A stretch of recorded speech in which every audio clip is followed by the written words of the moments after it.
बहुत नाज़रीन अस्सलाम वालेकुम। हम बहुत ही अहम खबर लिए आपके सामने हाजिर हुए हैं। जैसा कि आप जानते हैं कि हाल ही में सैयद आरिफ नामी जिस नौजवान का बेरहमानी अंदाज में इटपल्ली में कत्ल कर दिया गया था। सैयद आरिफ जो आरिफ डान के नाम से मशहूर था, उसको बदला लेने के लिए इसका कत्ल किया गया। ये बात मंजर आम पर थी, लेकिन साथ ही एक और वजह ये भी बताई जा रही है कि आरिफ ने समद, इरफान और रिजवान को भी हलाक कर देने की धमकी दी थी, जिससे वो खौफजदा थे और उन्होंने फिर मंसूबा बनाया। एक मंसूबाबंद तरीके से एड़पल्ली की हदूद में लारी से टक्कर देकर आरिफ को गिराया और मौलिक हथियारों से हमला करते हुए इसको हलाक कर दिया। पुलिस ने 6 मुलजिमीन को गिरफ्तार किया है, जबकि 3 हनूस फरार बताए गए हैं। पुलिस ने कहा कि जल्दी इनको भी गिरफ्तार कर लिया जाएगा। गिरफ्तार शुजान में शेख समद, शेख रिजवान और शेख इरफान के अलावा दीगर शामिल हैं। एसीपी बोधन किरण कुमार ने तमाम तफसीलात से मीडिया को आगाह किया है। तमाम तफसीलात हम आपके रूबरू पेश कर रहे हैं। ब्रेकिंग न्यूज, एक अहम तरीन ब्रेकिंग न्यूज। बोधन पुलिस ने सैयद आरिफ उर्फ आरिफ डान के बेईमाना कत्ल में मुलविस मुलजिमीन को आज अदालती रिमांड में भेज दिया। 1 जून की सुबह 11 बजे के करीब एड़पल्ली पुलिस स्टेशन की हदूद में वाक़े निजामाबाद रोड पर एक ब्रिज पर आरिफ डान को चाकू और दीगर मुहल्लिक हथियारों से हमला करते हुए हलाक कर दिया गया था।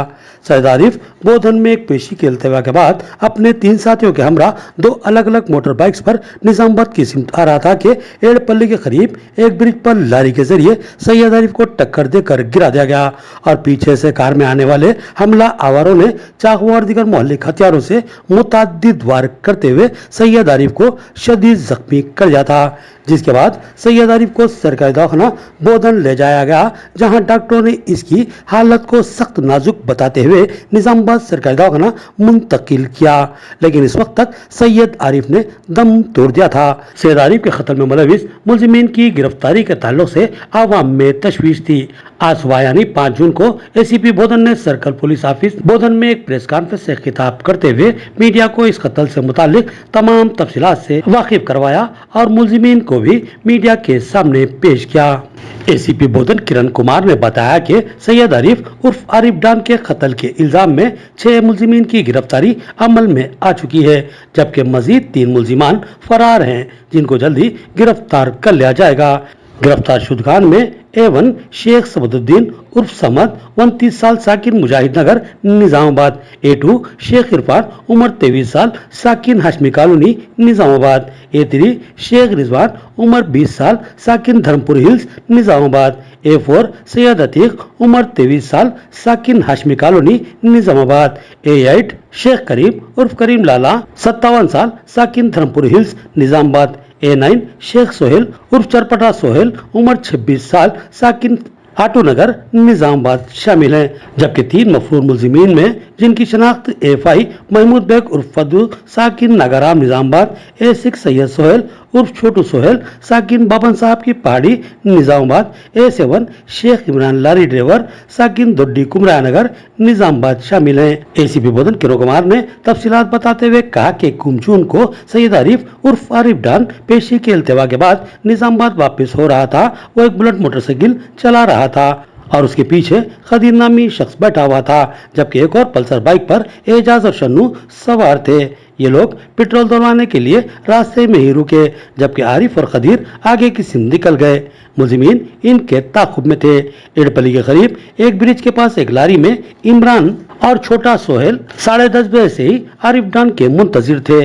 करीब 10:30 और 11 के दरमियान लारी में इमरान के साथ मौजूद छोटू सोहेल ने इशारा दिया कि आरिफ डान आ रहा है, जिस पर लारी चलाने वाले इमरान ने मुखालिफ सिम से गाड़ी स्टार्ट की और ब्रिज के दरमियान लारी और बुलेट बाइक जब आमने सामने आ गए, उसी वक्त इमरान ने लारी से मुखालिफ सिम जाकर बुलेट को टक्कर दे दी, जिसकी वजह से आरिफ और खदीर नीचे गिर गए और इनके पीछे ही एक सफेद रंग की स्विफ्ट कार में शेख समद, शेख इरफान और शेख रिजवान वहां पहुंचे और उन्होंने कार से उतरते ही आरिफ पर मुहल्लिक हथियारों से हमला कर दिया। उसी वक्त वहां पहुंचने वाली आरटीसी बस की वजह से ये मुलजिमीन फरार हो गए। इस यातना में पीछे से आने वाले एजाज और शन्नू भी वहां पहुंचे और फौरी डायल 100 पर फोन करते हुए इतला दी और एम्बुलेंस की मदद से पहले बोधन और फिर निजामाबाद सरकारी दवाखाना आरिफ को मुंतकिल किया। इसी दरमियान आरिफ डान फौत हो चुका था। एसीपी ने बताया कि कत्ल मंसूबा बनता और उस कत्ल की दो अहम वजह थी। पहली वजह यह थी कि आरिफ डॉन और उसके साथियों ने 21 जनवरी को सारंगपुर में इब्राहिम चौश उर्फ जंगल इब्बू को बेरहमी के साथ हलाक कर दिया था, जिसका इनको बदला लेना था। इरफान और रिजवान के ताल्लुक से बताया गया कि इब्बू इनका रिश्ते का भाई था, जबकि समद ने बताया कि वो इब्बू के करीबी साथियों में शामिल था, लिहाजा वो भी बदला लेना चाहता था और इस सिलसिले में उन्होंने एक आध बार अपने जज्बात का भी इजहार किया था। इसी दरमियान आरिफ कंडीशन बिल पर रिहा होकर आया और इसने समद, इरफान और रिजवान को कत्ल कर देने के अपने अज़ाइम जाहिर किए थे। मुलजिमीन के हवाले से एसीपी ने बताया कि यह कत्ल की दूसरी वजह थी कि मुलजिमीन ने बताया कि वो अपनी जान को खतरा महसूस करते हुए सैयद आरिफ का कत्ल करने का मंसूबा बनाए हैं। इस मंसूबे में 9 अफराद शामिल थे। कत्ल के लिए जिस लारी का इस्तेमाल किया गया था, इसका इंतजाम एफआई महमूद बेग उर्फ फद्दू ने किया था। ये लारी एबियन ट्रांसपोर्ट वर्नी से किराए पर हासिल की गई थी, जिससे आरिफ डॉन को टक्कर मारी गई। एसीपी बोधन ने बताया कि ये तमाम मुलजिमीन फरार थे, लेकिन आज सुबह पुलिस को एक बावसूख जराये से इतला मिली के कत्ल में इस्तेमाल होने वाली लारी एरपली मंडल के मौजे अम्बम की हुदूद में रखी हुई है, जिसको लेने के लिए और उसको महाराष्ट्र में ले जाने के लिए मुलजिमीन आने वाले हैं। इस तरह 5 जनवरी की सुबह 8 बजे के करीब पुलिस ने जाल बिछाया और लारी की मुंतकली की कोशिश के दरमियान 6 मुलजिमीन की गिरफ्तारी अमल में लाई और इनके कब्जे से लारी और स्विफ्ट कार के अलावा कत्ल में इस्तेमाल होने वाले मौलिक हथियारों को भी बरामद करते हुए जब्त कर लिया। इन मुलजिमीन को आज शाम तक अदालती तहवील में भेज दिया जाएगा और जल्द ही मफरूर फद्दू, इरफान और छोटू सोहेल को भी गिरफ्तार कर लिया जाएगा। इस प्रेस कॉन्फ्रेंस में बोधन रूरल सीआई जी श्रीनिवास राज, एड़पल्ली एसआई और बोधन रूरल एसआई भी मौजूद थे। एसीपी ने तमाम तहकीकाती पुलिस अहदेदारान और मुलाजमीन की जबरदस्त सताइश की। స్ట్రాటజీ ప్లాన్ మరియు ప్లస్ ఎగ్జిక్యూషన్కి సంబంధించి వాళ్ళంతా నేరం ఒప్పుకోళ్ళు చెప్పిన పిదప నేను ఈ క్రైమ్ అక్కరెన్స్ మీకు తెలియజేస్తున్నాను. ఇప్పుడు వాళ్ళు ఆరిఫ్ వీళ్ళని లారీతో హిట్ చేసిన తర్వాత ఎదురుగా వీళ్ళు కింద పడినప్పుడే ఈ వైట్ కార్లో ముగ్గురు ఉన్నారు. సమదుద్దీన్ అలియాస్ సమద్ అని చెప్పి, ప్లస్ అలాగే షేక్ ఇర్ఫాన్ అని చెప్పి, అలాగే షేక్ రిజ్వాన్. ఈ లారీలో ఎదురుగా హిట్ చేసిన దాంట్లో ముందస్తు ప్లాన్ ప్రకారము ఫిద్దు అనే వ్యక్తి లారీని అరేంజ్ చేయగా ఇమ్రాన్ అనే అతను లారీ డ్రైవ్ చేశాడు. ఆ లారీలో సుహేల్ అనే అతను కూడా లారీలో వస్తాడు. తర్వాత ఈ బ్రిడ్జ్ మీద ఆరిఫ్ వాళ్ళు వచ్చేదాన్ని వాచ్ చేస్తూ అతను బ్రిడ్జ్ మీద ఉంటాడు 10:30 నుంచి. సో ఈ ఇమ్రాన్ లారీ నడుపుతూ ఎదురుగా సుహేల్ ఇచ్చిన సిగ్నల్ మీద lorry left, road side left ఉన్నది, ఈ బ్రిడ్జ్ మీద అబ్రప్ట్గా రైట్కి వచ్చి ఈ బుల్లెట్ హిట్ చేస్తారు అరౌండ్ 11 AM ఆ ప్రాంతంలో. సో వీళ్ళు కింద పడంగానే వెనక వైట్ కార్లో వచ్చినటువంటి సమద్, రిజ్వాన్, ఇర్ఫాన్ వీళ్ళ ముగ్గురు కూడా ఆల్రెడీ వాళ్ళ దగ్గర కత్తులు ఉంటాయి. కత్తులతో ఆరిఫ్ని బీభత్సంగా కత్తులతో పొడుస్తూ అతన్ని చంపడానికి ప్రయత్నం చేసిన క్రమంలో అతను పారిపోతూ అవతల ఫుట్పాత్ వైపు పోయిన క్రమంలో అతని మీద మూకుమ్మడిగా వీళ్ళ ముగ్గురు కూడా కత్తులతో దాడి చేసి తీవ్ర రక్తస్రావం జరగడంతో అతను అపస్మారక స్థితిలో వెళ్తాడు. Khadeer bullet hit, lorry hit కొట్టంగానే లెఫ్ట్కు పడిపోయి షాక్లో ఉంటాడు. తర్వాత ఇదంతా చూస్తాడు, తన కళ్ళ ముందే జరుగుతుంది.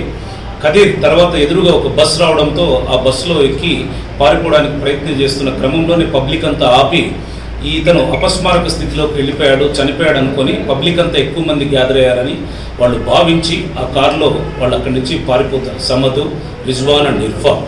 తర్వాత వాళ్ళ వెనకాల ఒక 5 minutes తర్వాత మోటార్ సైకిల్ మీద పెట్రోల్ పోసుకొని ఈ ఎజాజ్ షన్ను వాళ్ళు వస్తారు. వాళ్ళు వచ్చి తర్వాత ఇదంతా జరిగింది చూసి ఇమీడియట్గా డయల్ 100 కాల్ చేసి పబ్లిక్ సహాయంతో వీళ్ళిద్దరిని ఆరిఫ్ డాన్ని ప్లస్ ఖదీర్ని మన బోధన్ హాస్పిటల్కి షిఫ్ట్ చేస్తారు. షిఫ్ట్ చేసిన క్రమంలో ఆరిఫ్ ఆల్మోస్ట్ క్రిటికల్ కండిషన్లో ఉండడంతో కొన ఊపిరితో డాక్టర్స్ అడ్వైజ్ చేయడంతో నిజామాబాద్ హాస్పిటల్కి షిఫ్ట్ చేస్తారు. అక్కడ పోయిన తర్వాత ఆరిఫ్ చనిపోతాడు. ఇబ్బు మర్డర్ కేసు, ఆ ఇబ్బు మర్డర్ కేసులో ఈ ఆరిఫ్ ప్రధాన నిందితుడుగా ఉన్నాడని చెప్పి తెలిసి ఈ ఇబ్రహీంకు సంబంధించినటువంటి రైట్ హ్యాండ్, లెఫ్ట్ హ్యాండ్ వీళ్ళంతా ఎవరైతే ఇప్పుడు ఈ కేసులో నిందితుల్ని మనం సమద్ని, ఇర్ఫాన్ అండ్ రిజ్వాన్ వీళ్ళు కజిన్ బ్రదర్స్, ఎవరికి చనిపోయిన ఇబ్బుకి. సో వాళ్ళు ఈ రైట్ హ్యాండ్ సమద్ వీళ్ళందరూ కూడా ఇతను ఎప్పుడైతే కండిషన్ బెయిల్ మీద ఆరిఫ్ బయటకు వస్తాడో ఆరిఫ్ ఫ్రెండ్స్ మధ్యలో వీళ్ళందరూ కూడా ఆల్మోస్ట్ అందరూ కలుస్తూనే ఉంటారు ఎక్కడో చోట నిజామాబాద్లో కెఫేస్లో. వాళ్ళు సమద్ని ప్లస్ ఇర్ఫాన్ని రిజ్వాన్ని చంపడానికి ప్లాన్ చేస్తున్నాడు అని ఆరిఫ్ పలు సందర్భాల్లో ఫ్రెండ్స్ దగ్గర అనడం వీళ్ళు తెలుసుకొని కండిషన్ బెయిల్ మీద వచ్చి మమ్మల్ని చంపుతామంటున్నాడు, ఇబ్రహీం మర్డర్కి రివెంజ్ వీళ్ళు ఏ రోజైనా తీసుకుంటారని చెప్పి మమ్మల్ని హెచ్చరించడం జరిగింది. వాళ్ళను కూడా నేను వేసేస్తానని చెప్పి ఈ ఆరిఫ్ అనడము ఇవన్నీ తెలుసుకొని వీళ్ళందరూ కలిసి అంటే చనిపోయిన ఇబ్రహీం వాళ్ళ కజిన్స్ ఇద్దరు ఇర్ఫాను ప్లస్ రిజ్వాను మన ఇబ్రహీంకి రైట్ హ్యాండ్ అయినటువంటి సమదుద్దీన్ అలియాస్ సమద్ ప్లస్ ఈ ఇర్ఫాన్ వాళ్ళ ఫాదర్ కరీం లాలా ప్లస్ అలాగే ఒక సోహేల్ అని చెప్పి అతను కూడా చనిపోయిన ఇబ్రహీంకి ఒక క్లోజ్ ఫాలోయర్ వాళ్ళందరూ ప్లస్ అలాగే ఆరిఫ్ అంటే శత్రుత్వం ఉన్నటువంటి మొదటి నుంచి 2-3 ఇష్యూస్లో రియల్ ఎస్టేట్ లావాదేవీల్లో ప్లస్ అలాగే పర్సనల్ లైఫ్లో ఉన్నటువంటి వెంజన్స్లో ఫిద్దు అనే వ్యక్తి ఆరిఫ్ను చంపడానికి నేను సహకరిస్తాను, నేను వెహికల్ ప్రొవైడ్ చేస్తాను, లారీని ప్రొవైడ్ చేస్తానని చెప్పి ఒక జస్ట్ ఈ ఎగ్జిక్యూషన్ ఆఫ్ మర్డర్ మే 1వ తారీఖు జరిగితే జస్ట్ ఒక్క రోజు ముందు అంటే డిసెంబర్ 31 రోజు ఏప్రిల్ 31 రోజు మనకు ఒక ఏబిఎన్ ట్రాన్స్పోర్ట్ అనేది వర్నీలో ఉంటుంది. వాళ్ళ దగ్గర వేరే వ్యక్తి పేరు మీద ఉన్నటువంటి ఒక లారీని సెకండ్ హ్యాండ్ లారీని ఇంకొక వ్యక్తి పేరు మీద లీజుకు తీసుకుంటాడు. ఈ ఫిద్దు అనే వ్యక్తి తీసుకొని ఈ లారీని ఈ కమిషన్ ఆఫ్ మర్డర్లో అతను 1వ తారీఖు నాడు ఇమ్రాన్ అనే డ్రైవర్కి ఇచ్చి లారీని ఈ ఎగ్జిక్యూషన్ ఆఫ్ మర్డర్ ప్లాన్లో పంపించడం జరిగింది. ఈరోజు మార్నింగ్ 7 o'clock వీళ్ళంతా కూడా సమద్, ఇర్ఫాన్ ప్లస్ అలాగే రిజ్వాన్, కరీంలాలా, ఇర్ఫాన్ ఫాదర్ ప్లస్ అలాగే సోహేల్ వీళ్ళ 6 మంది మహారాష్ట్రకు పోదాం, ఆ లారీ ఇక్కడ వదిలేసి వెళ్ళారు. అక్కడ అంబం గేట్ దగ్గర ఆ లారీని తీసుకెళ్ళి మహారాష్ట్రలో దాచిపెడదామని చెప్పి ఈ 3 రోజులు వీళ్ళు దాచిపెట్టుకునే గుర్తు తెలియని ప్లేస్లో ఈరోజు వాళ్ళంతా వస్తున్నారని మనకు ఒక క్రెడిబుల్ ఇన్ఫర్మేషన్ మీద మన రూరల్ సిఐ గారి ఆధ్వర్యంలో బృందం దాడి చేసి అందరినీ పట్టుకోవడం జరిగింది. వాళ్ళు ఆల్రెడీ ఆ రోజు కమిషన్ ఆఫ్ అఫెన్స్ తర్వాత ఆ కారుతో సహా పారిపోయారు. ఆ కారు ప్లస్ అలాగే వీళ్ళు దాచిపెట్టిన ఆ లారీ కూడా మనం ఈరోజు మీడియేటర్స్ మధ్య అఫీషియల్ మీడియేటర్ సమక్షంలో వాళ్ళందరి ఒప్పుకోలు పంచనామాలు కన్ఫెషన్స్ రాసి 2 కత్తులు కూడా వాళ్ళ దగ్గర నుంచి స్వాధీనం చేసుకున్నాము. Lorry as well as Swift Dzire 2 కార్లను కూడా స్వాధీనపరుచుకొని మనము ఇప్పుడు వాళ్ళని ప్రాపర్ జ్యుడిషియల్ రిమాండ్ కోసం రిమాండ్ కేసు డైరీ తయారు చేసి రూరల్ సిఐ గారు ఆయన ఈరోజు ఇప్పుడు కోర్టులో వాళ్ళందరినీ కూడా 6 మంది నిందితులను ప్రొడ్యూస్ చేయడం జరుగుతుంది. మనకు పరారీలో ఉన్నటువంటి 3 ఫిద్దు అలాగే లారీ అరేంజ్ చేసిన ఫిద్దు, లారీ నడిపిన ఇమ్రాన్ ప్లస్ లారీలో వచ్చినటువంటి చోటు సోహేల్ వీళ్ళ 3 కూడా మనం పట్టుకోవడానికి ప్రయత్నం చేస్తున్నాము. త్వరలోనే 1 or 2 daysలో వాళ్ళను కూడా పట్టుకుని వాళ్ళను కూడా రిమాండ్ చేస్తాము అని మీకు తెలియజేస్తున్నాము.